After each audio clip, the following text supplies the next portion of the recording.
Naaresto na kaninang madaling araw sa Abu Dhabi ang suspected drug lord na si Kerwin Espinosa.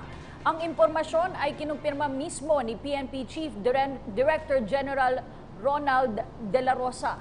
At ayon sa hepe ng Philippine National Police, naging daan sa pagkakahuli kay Kerwin Espinosa ang tip mula sa ilang mga overseas Filipino workers sa nasabing lugar. Sa ngayon, inaasikaso na ang mga dokumento para agaran itong maibalik sa Pilipinas at by report si Lala Babilonia. Arestado na ang suspected drug lord na si Kerwin Espinosa. Inanunsyo mismo ito ni PNP Chief Ronald Bato de la Rosa sa Camp Crame. Aniya na dakip si Espinosa sa Abu Dhabi alas 2 ng madaling araw Lunes sa tulong na rin ng pulisya roon.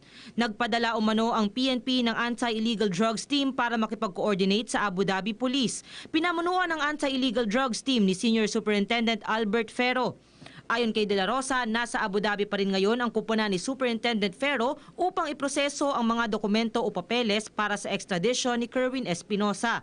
Bastaan niya matapos na ang pagproseso ng mga naturang papeles, pwede nang ibiyahe si Kerwin pabalik dito sa bansa upang harapin ang kanyang kaso. So with the help of our police attaché, si Police Senior Superintendent Magalona, nandoon siya nag-facilitate sa coordination hanggang nahuli yung suspect, si Kerwin. Naging posible umano ang pagkakaaresto kay Kerwin Espinosa dahil sa tip na ibinigay ng mga OFW doon sa Abu Dhabi. Anak si Kerwin ni Albuera Mayor Rolando Espinosa Sr. na nasa kamay na rin ngayon ng pulisya. Parehong sangkot ang mag-amang Espinosa sa kalakala ng iligal na droga sa Eastern Visayas. Para sa PTV News, Lala Babilonia.